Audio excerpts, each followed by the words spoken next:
The U.S. has passed two very important COVID-19 milestones. The CDC is reporting that over 50% of adults have now received at least one dose of a COVID-19 inoculation. Yeah, other milestone here. As of this week, all Americans 16 and up are now eligible for the vaccine. And here now to discuss is the U.S. Surgeon General, Dr. Vivek Murthy. Sir, thank you so much for being here with us. Look, we talk about these milestones, but we're also seeing that some of the vaccination numbers are going down, some declines.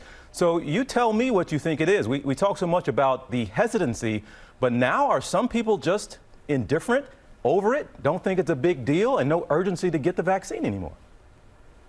Let me just, first of all, just step back and look at where we are right now. If you had told me a year ago that we would have multiple vaccines to offer the public that were highly effective, and that we would have already delivered more than 200 million of those shots into the arms of Americans all over the country, I would have said, that's maybe a little too ambitious. But thankfully, that's where we are. And it's a remarkable milestone, I think, that we've got to remember. But we've got more work to do if we want to vaccinate the entire country.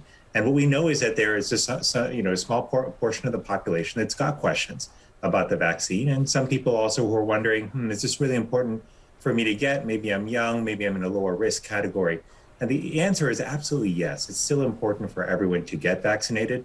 And we've got, unfortunately, a lot of data on these vaccines right now, because again, they've been given to more than 130 million people in the United States. And the safety profile of these vaccines continues to remain quite strong.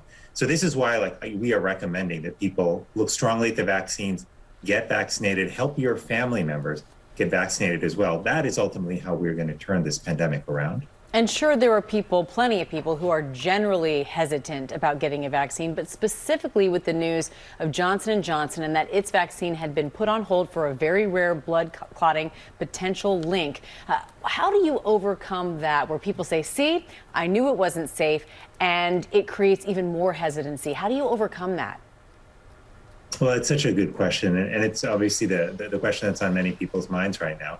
Let me just first say, if people have questions on the J&J pause, that's okay, that's understandable. We want people to be paying attention and thinking about these issues.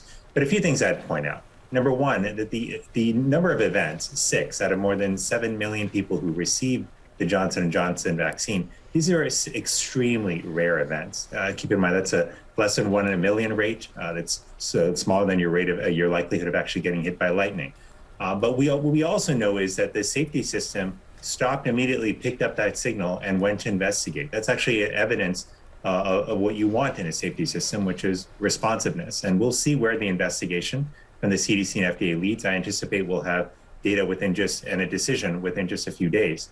But finally, keep in mind this, that in addition to the Johnson & Johnson vaccine, we've got 2 other vaccines here, the Pfizer and Moderna vaccine, which have been given to the vast, vast majority of people in America.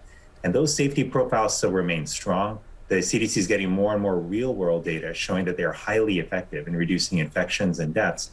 And that's why we're in a really fortunate position. But again, vaccines don't equal vaccinations. So we've got to get people, to vaccination clinics. We've got to get them to talk to their doctor to answer their questions and ultimately get vaccinated, because that's how we're going to protect ourselves and our families.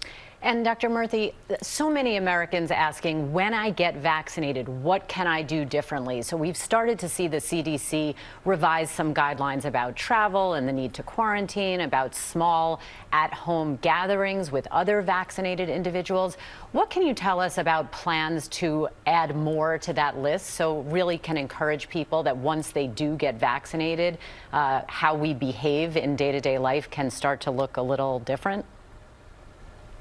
Well, this is a timely question. I know it's on a lot of people's minds. My mom actually asked me this question now that she's vaccinated. She wants to know what she can do as well. And fortunately, what we're seeing is a slow and steady march toward increased, freedom, if you will, to do the kind of activities that we were doing beforehand. And it's coming slowly because we still, remember, have millions of people who are not vaccinated in this country. But the CDC has already said that if you are vaccinated, that you can get together with other people who are fully vaccinated indoors and without masks. Again, that would have been unthinkable a year ago, but fortunately, that's where we've come. They've also said that if you need to travel and if you're fully vaccinated, that is actually a low-risk activity, which is something that many people have wanted to get back to. And like this, we're going to see more and more progress in allowing people to do more and more. the more, one, people get vaccinated, and two, the quicker we're able to get levels of infection down in our country. So we're making progress. I want people to feel heartened by that, but we still have more work to do. And finally, just keep in mind this vaccination effort, which is, I think, arguably the most ambitious vaccination campaign in the history of the United States, this is made possible by the fact that we have multiple effective vaccines. But it's going to succeed not just because of what government does, but because of what each of us decide to do. We get the information we need to get vaccinated. If we also then turn around and ask our family and friends what their plan is to get vaccinated, and then help them get the information they need or make an appointment, that's ultimately how we build a movement in our country to protect our communities and to ultimately turn this pandemic around. Well, with all you're doing for the public health service in the United States, we thank you for taking the time to be with us today. U.S. Surgeon General Dr. Vivek Murthy, thanks for being on. Great to be with you. Take care then and stay safe.